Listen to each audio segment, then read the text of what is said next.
and I'm joined here by a few of my colleagues, as well as our guest speaker today, Tabitha Meyer.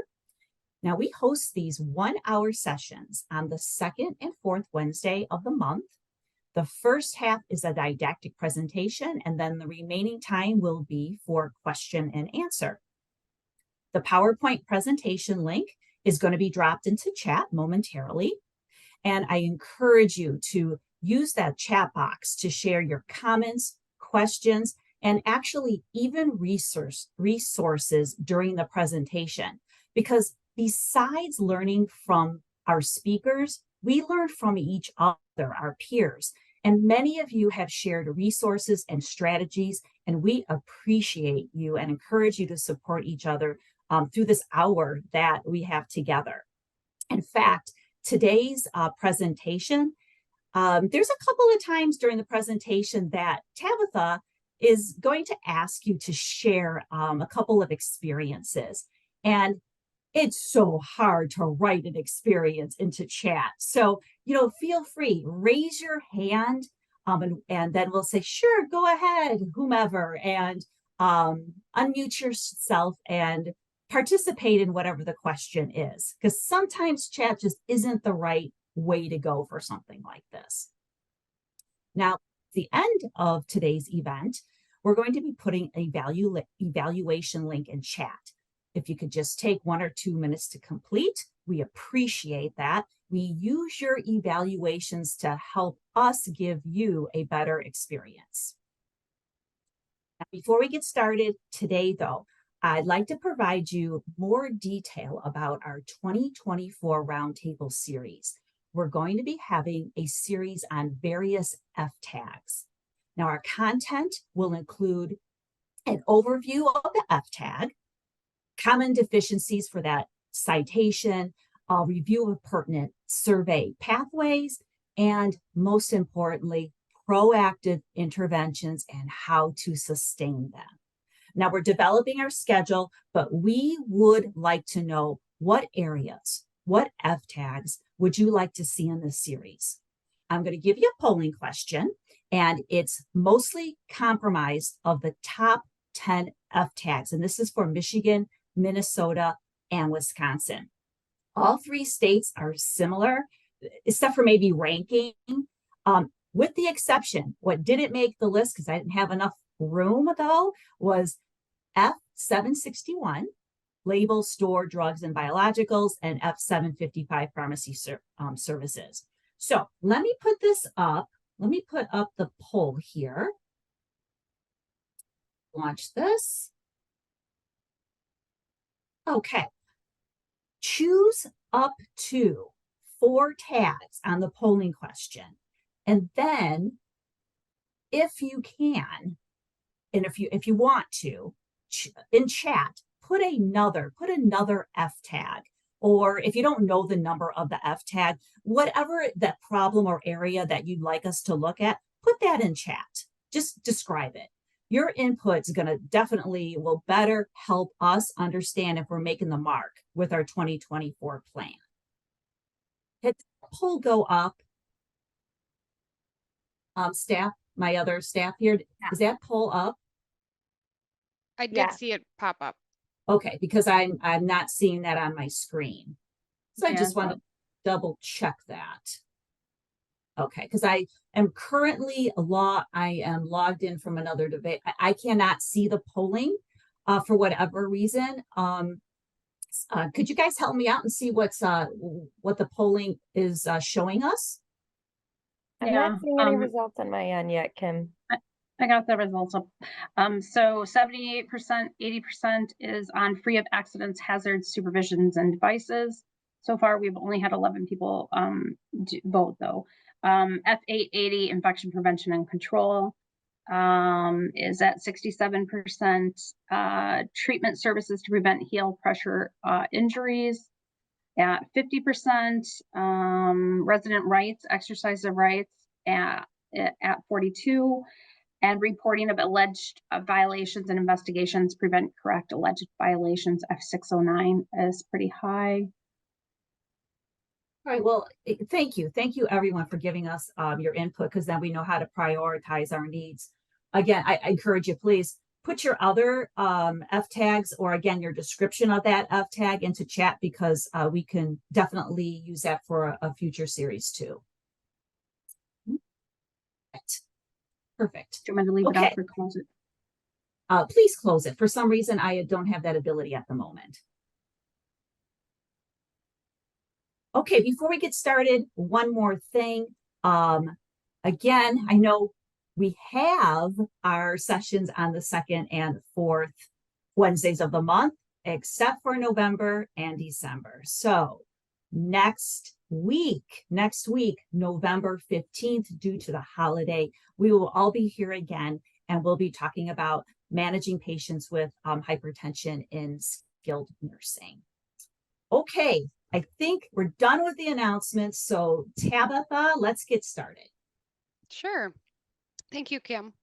Hello, everyone. My name is Tabitha Meyer, and I work for Superior Health Quality Alliance. And today I'm going to be talking with you about power distance and how to create psychological safety within your facility.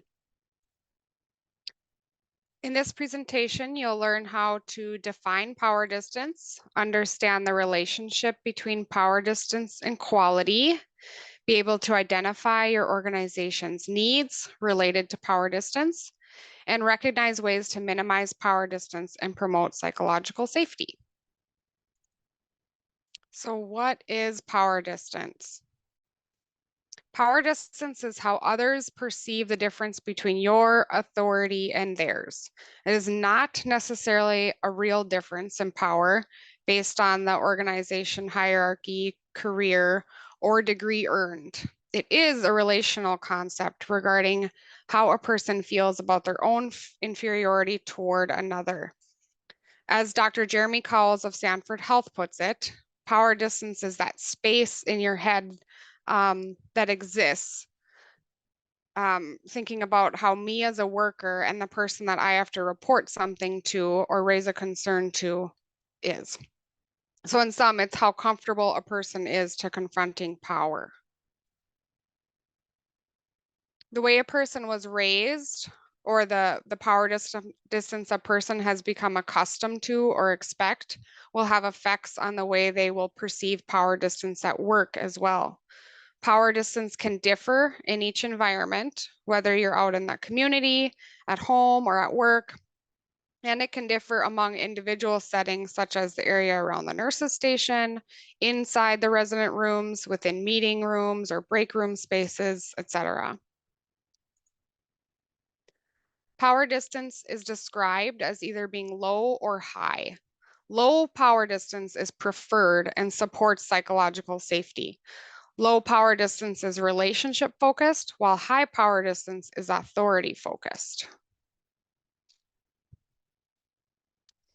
Power distance can be present between any two people. It is not just between supervisor and subordinate.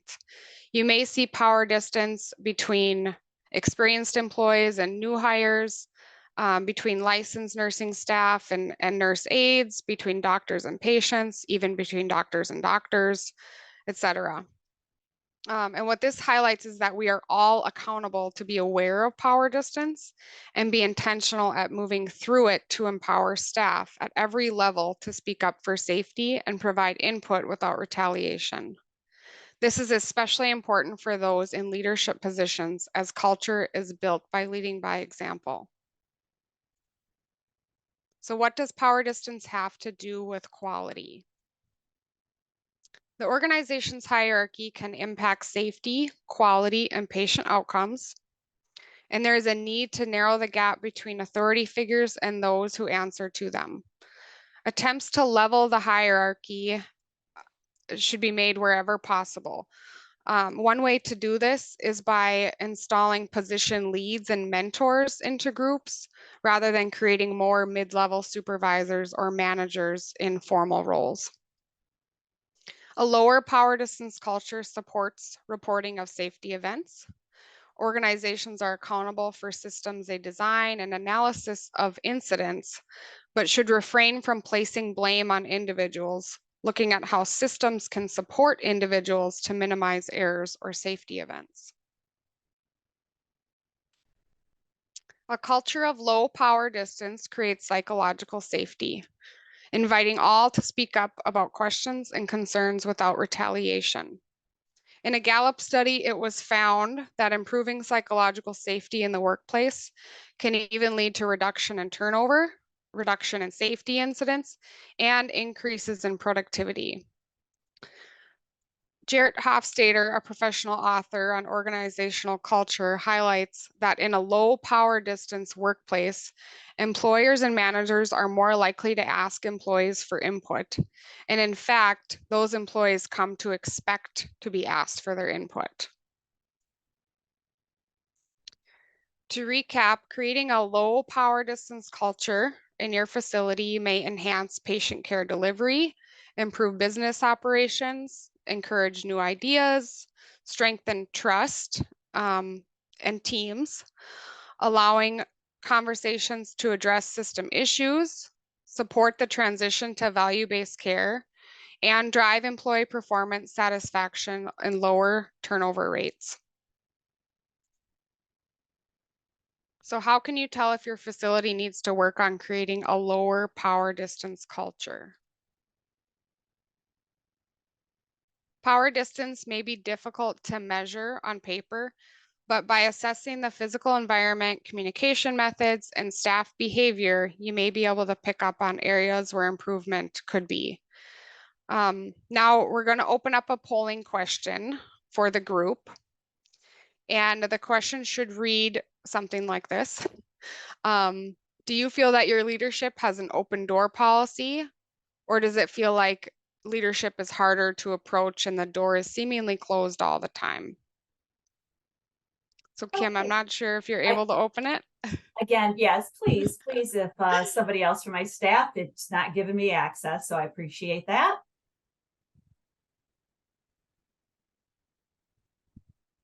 I did.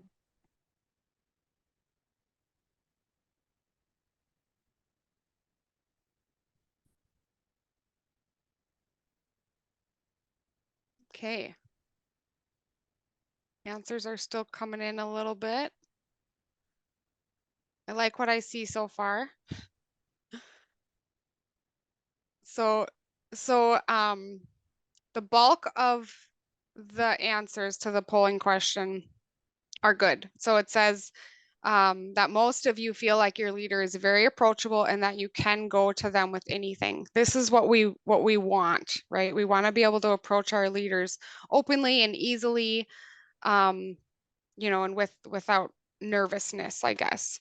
So there were a few of you that said, you know, they feel okay approaching their leader, but sometimes they get a little nervous. And then there were a few more that said they kind of avoid their leader, basically. So in thinking about that, you know, you answered it from the kind of the subordinate perception as to how you feel about your leader.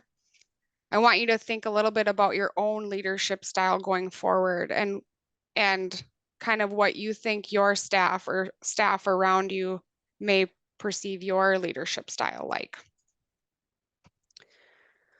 So to continue on with how to assess your culture, we're going to look at a tool to help you identify the physical, behavioral, and verbal gaps you may see in your day-to-day interactions.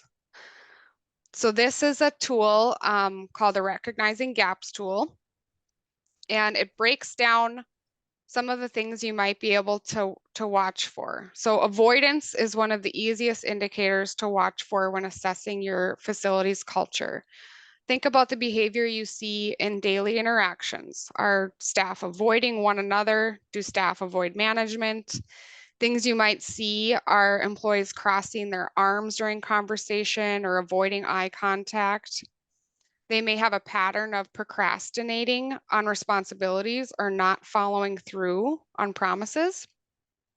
And in high power distance cultures, which is what we don't want, you'll hear staff over apologizing or downplaying bad news pretty typically.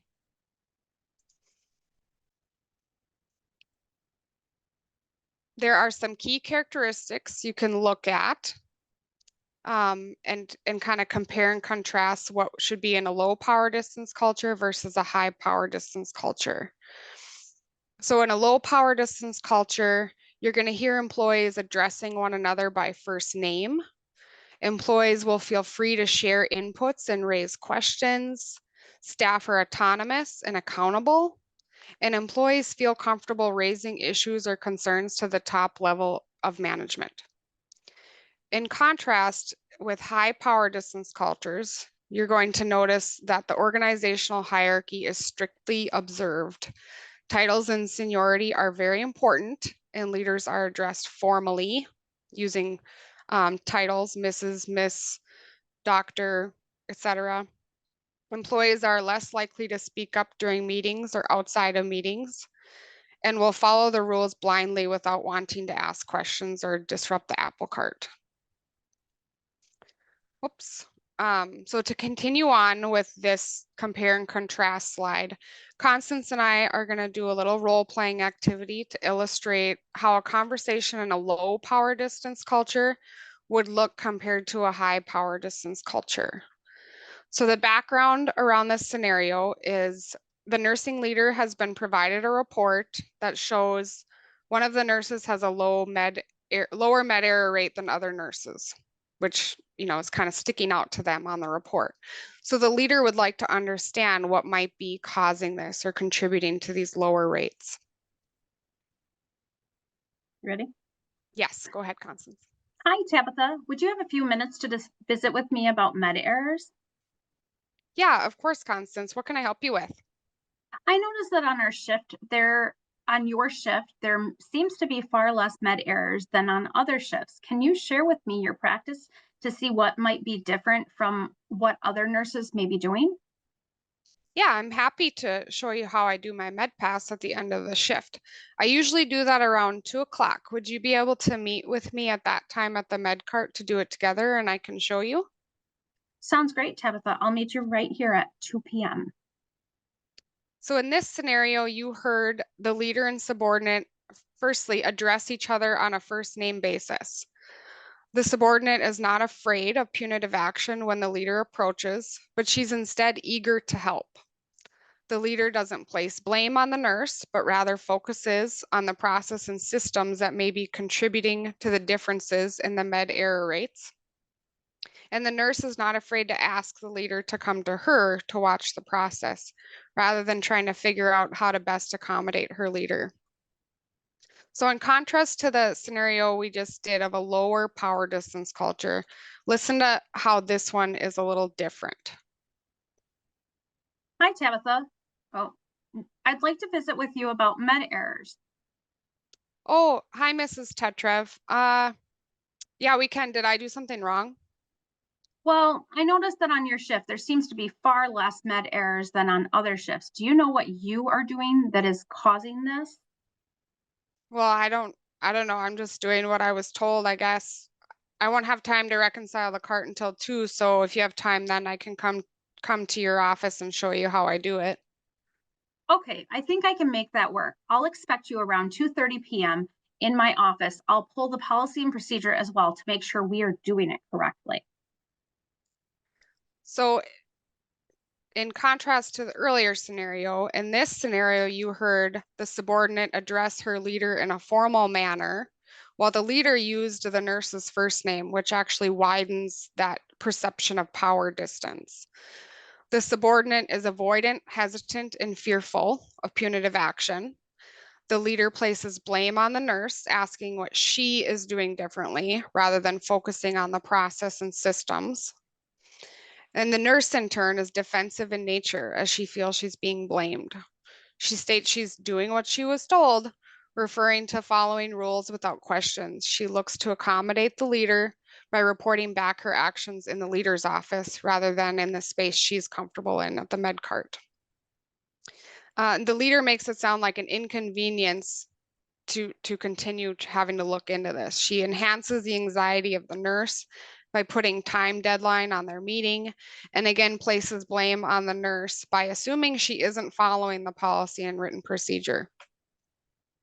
So in review of these scenarios, I want you to think again a little bit about your own culture, your own experiences, And tell me what sort of situations you've recently encountered that either might be a good example of low power distance, when you had a leader doing a good job about trying to minimize that power distance, or maybe a time when feedback could have been worded differently to promote a low power distance and create that psychological safety.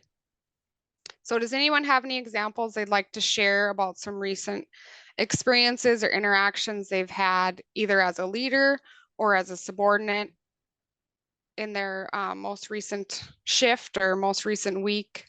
And this could even be in your personal life. I think this applies a lot to parents and children and how those power distances are shaped. So anything people would like to share. And you can unmute yourself, or you can pop it in chat, whatever's easiest or whatever you feel more comfortable with.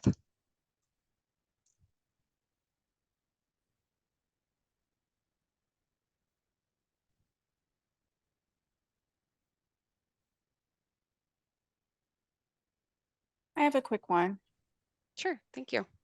So when I was in a facility, I remember having the consultant come in and was talking to the DON, and you could tell that the consultant did not respect the DON. And so in front of her nurses, her frontline nurses, she said, "Do you even know what you're doing with this?" And so it really did shift that conversation, but then it also embarrassed the DON. And so I think that when we are talking about power distance, it's also a leadership to leadership too, of what that could Yes. look like and what those conversations are, and how, when are you having those conversations as well. Yeah, and definitely negated any psychological safety that could have been there, right? Now the DON definitely doesn't want to speak up about maybe things they don't understand. They feel attacked and inferior. It's a great example. This often happens in doctor-nurse relationships in the clinic, in the formal, whether it's the medical director, where it can be a much more difficult conversation if you can't have that personalized conversation. So it definitely deteriorates, especially if you're being yelled at or whatever. Yeah, one example I use pretty regularly when explaining what power distance is to people and how it can be minimized is in that doctor-patient interaction. So many of us are familiar, you go to the doctor's office or you're interacting with a doctor, and you may address him formally, right? "Hi, Dr. Johnson." And in turn, if he's trying to lower the power distance, he'll say, "Hey, you know what? Don't call me Dr. Johnson. Call me Bill." And he's trying to put you on the same level. He's trying to decrease that power distance so you feel safe to talk to him on a more peer-to-peer basis, rather than him being better than you, or more important than you, or what have you. So that's a great example. Tabitha, Mm-hmm. I have a question as well. So if, for example, if power distance is not respected and potentially there is issues, or someone who just maybe has a hard time forming relationships, etc., as a barrier, how do we resolve in the moment of things escalating? And sometimes they escalate within 3 seconds. Yes. So I'm yeah. glad you brought that up. So in the next couple slides, I'm gonna show you a tool, and it will have some ways to start opening up those conversations and how you can minimize that power distance right now in real time, and how to be thinking about those things to be intentional. Okay, so I think we're ready to move on then, it sounds like. Yes, so we're going to look at some things you can do to create lower power distance environment in the facility you work in.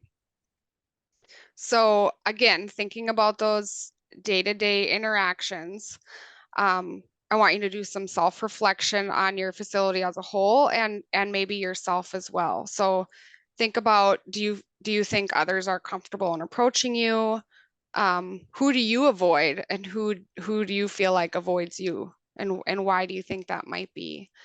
What does their body language and eye contact tell you during interactions? And what does your own body language say during conversations?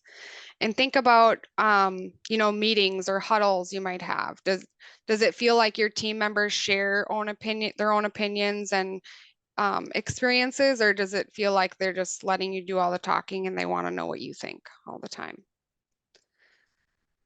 And so moving on to answer that question, things you can do, you know, to minimize the gap. And some of these are pretty high level, but I'm going to try to bring them down to ground level here for you. So, you know, the Labor Relations Institute highlights that leaders must constantly be thinking about how to shrink this gap. So this is something you have to be preoccupied with, and find ways to create that environment where people feel safe to speak up. The first thing you need to do is educate leaders and others about power distance and what they can do to minimize it. So some high level things, this might seem so obvious, but if you're not intentional about it, it's really easy to slip on this stuff. So, you know, you need to listen. You need to listen to others when they are sharing their information or opinions. You should sit down if you're able to do that. You know, limit the distractions when others are speaking to you. Put your cell phone away, turn your computer screen off, or move to a different area if needed. You know, in high-paced environments, it's easy to just have those, you know, fly-by conversations, but you need to make sure others know you are listening to them. So pay attention to them, and that's, you know, one way to promote lower power distance. Be visible, make sure you're doing rounds often and focusing on positivity and relationship building rather than fault finding. So, you know, do those rounds, walk around a few times a day if you can, or once a day, whatever, to different areas of your facility, and just build relationships. You know, address people by their first name, ask them how they're doing. Make sure they don't feel like you're walking around trying to, you know, see what they're doing wrong or fault finding, like I said. Make sure you're following through with plans and promises, and be intentional, but don't overpromise. So a lot of the times we have those leaders that are go-getters and they want to do everything, and you know, they say, I can do that, I can do that, I can do that. But being aware of your own limitations and being able to follow through and speak to what you actually can do and what maybe you have limits on is going to help create that lower power distance culture and that psychological safety. People will start to trust you and rely on you and know that you're on their side.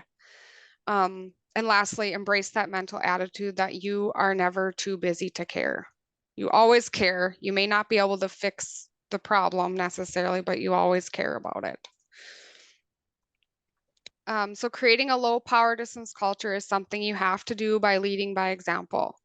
When rounding, encourage your staff and celebrate successes. Thank employees who elevate concerns, and ask questions. Leverage employee strengths and ask for help from staff on special projects that you think they might be interested in. And if you're having a hard time finding a place to start, you can use the discussion starters in this approachable leadership gaps tool. So I think I might have skipped over showing you this tool before, but so in this tool, right, the physical gaps, behavioral gaps, verbal gaps we talked about, in the bottom section of this tool are some real life discussion starters that you can use. So if you're really unsure about what language to use, what words to say, when you notice somebody is crossing their arms or avoiding eye contact or not speaking up when it's clear they want to say something, here are literally sentences you can say if you're having a hard time knowing where to start.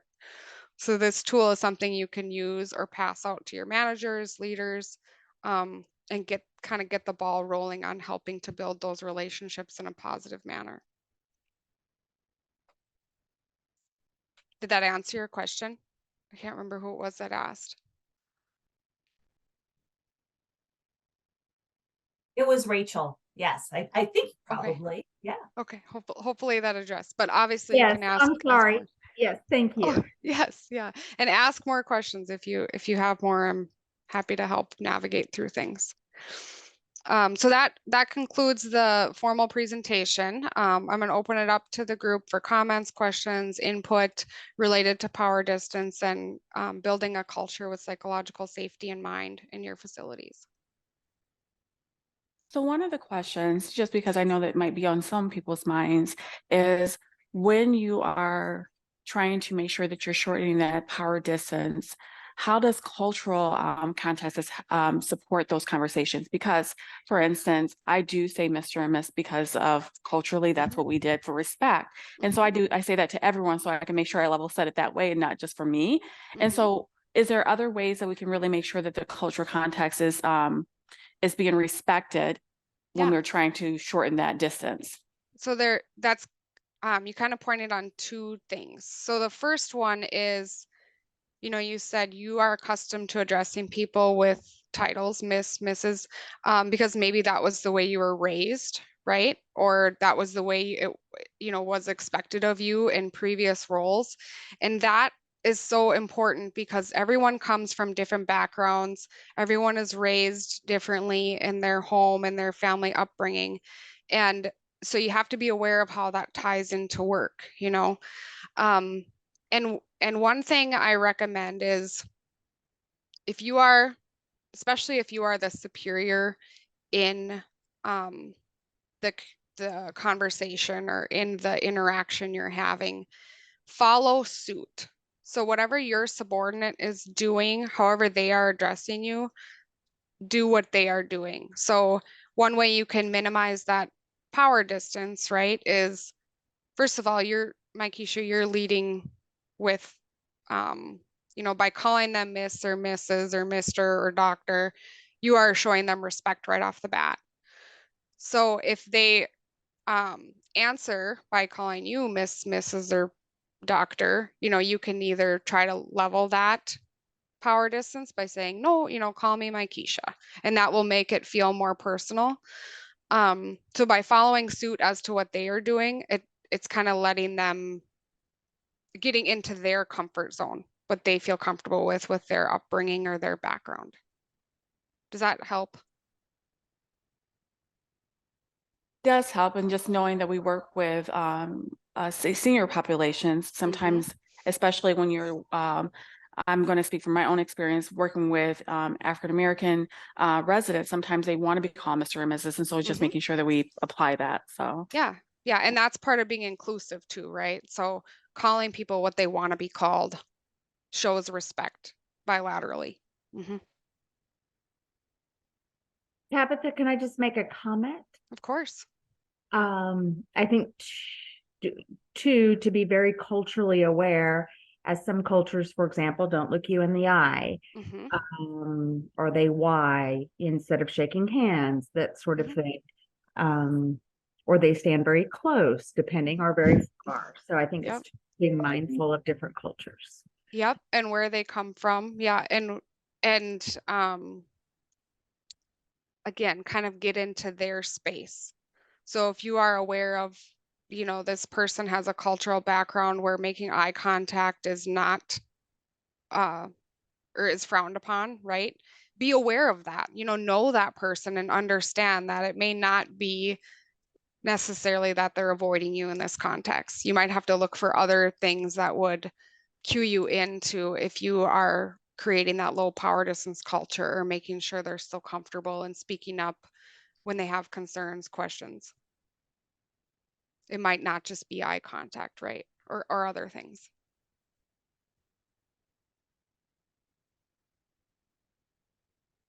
The same goes with disabilities. We don't know what disabilities people have, and that can really truly affect how close they stand to you, whether they have eye contact, whether they address you by a certain name, and may not understand the intricacies of interpersonal communication either, or interpersonal connections. Yes. It's great. And that is why the onus of this kind of goes on the leaders, right? You need to know your staff, know who they are, and you work to decrease that power distance, making sure that they feel safe to speak up regardless of what their limitations are. So Go ahead. a really quick question. So if you are a leader within your long-term care facility or within your organization and you're witnessing some power distances, how can you intervene if it's not your conversation? What are things that leaders can do? Yeah, sure. So definitely promote within group meetings and stuff too. So if you have stand-up meetings with your managers or, you have in-services on how to be an effective leader, this is something you can bed into some of those trainings. Otherwise, one-on-one feedback is just fine. Usually these interactions, if you see something because you're a fly on the wall, it's usually okay to talk about it later, debrief. Hey, I noticed, when you were talking to so and so, they seemed maybe disgruntled, or, can you tell me how you were giving that feedback, and maybe we can talk through that scenario and find a way to word things where they may have been more receptive to the feedback. So just continuing to coach, if you're the administrator, continuing to coach those mid-level managers, supervisors on how to give feedback that focuses on systems and processes and what systems and processes support employee behavior, and not maybe this employee is disgruntled and they're doing it just to be mad at me. It's what do we have in the systems that can help our employees be successful and minimize risks.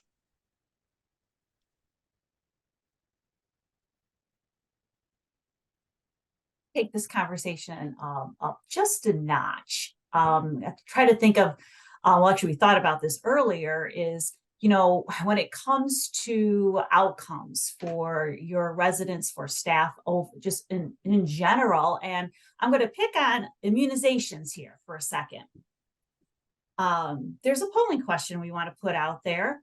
And what we'd like to know from the audience is, do you think that your immunization rates, both for residents and staff, do you think they're affected by having a high or low power distance in your organization? So just by power distance, do you think immunization rates can be affected? I have yes, no, or unsure. Okay, put it up. Thank you. And I can't see it, so you just let me know what the outcomes are. I think responses are still trickling in. Yeah. I think we have about 10 out of 25. Yes was 55%, 58% now. No, 25%, and unsure 17%. I'd like to, would anyone like to tell me why they chose their answer? That doesn't mean you're right or wrong. I would just like to, say, why do you believe that to be true or not true?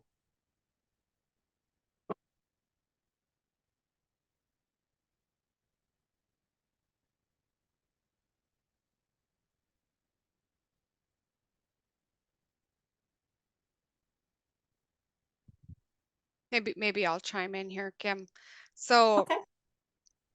related to immunization rates and this idea of low power distance psychological safety, one of the best practices that we see among facilities that have higher rates of staff or resident immunizations, we found that oftentimes they have been open to input from their staff or residents and addressed questions and concerns about immunizations right away when immunizations started coming out for COVID, right? So they hit it head on. They opened it up for the staff to ask questions, raise concerns, talk about the risks and benefits in group and one-on-one settings, and allow their staff and residents to talk about that stuff, and created that environment of psychological safety to share experiences or share their concerns without judgment or retaliation. So that is one thing that that we see among facilities that have those higher rates, is they've been successful in creating that psychological safety around conversations related to immunization, and not necessarily top down, as in this is a rule, you have to follow it. If you don't, you're fired. You know, Yeah. that's a high power distance culture when you think of it in that set. I actually I received I received a chat and I believe I agree 100% that there may be a belief that imitation or the intimidation or not wanting to be the one to stand out from the crowd. They don't want to rock the boat, right? That's definitely coming from a high distance power situation. Yes. Low power would be like, it's up to you. I mean, we'll talk things through. Let's hear your thoughts. But yeah, I could see how then that conversation just stops. I'm not rocking the boat. This is what we're doing because that's what they do here. So not going to say anything.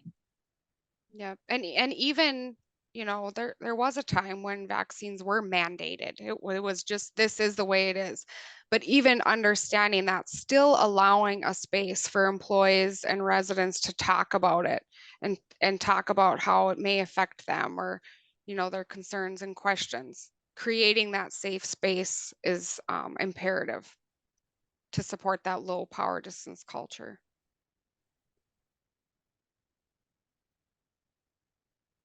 Great. Thank you for bringing that up, Kim.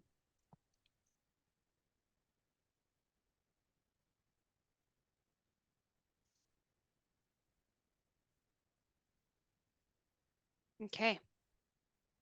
I know we're a little early, but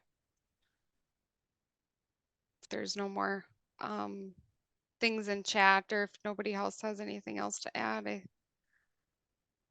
think we can call it. I don't see anything else in chat other than the event evaluation. Please fill that out. Yes, please fill out the event evaluation. We use that to continually improve these webinars for you. Make sure the content is relevant and you get something out of it. So. All right. Well, thank you again, everyone, for being here. And remember, we're back here again next Wednesday because of the Thanksgiving holiday. So thank you, Tabitha, and thank you, Superior Health staff and all the participants for putting your 2 cents in about power distance. I wish you all a great afternoon. See you next week.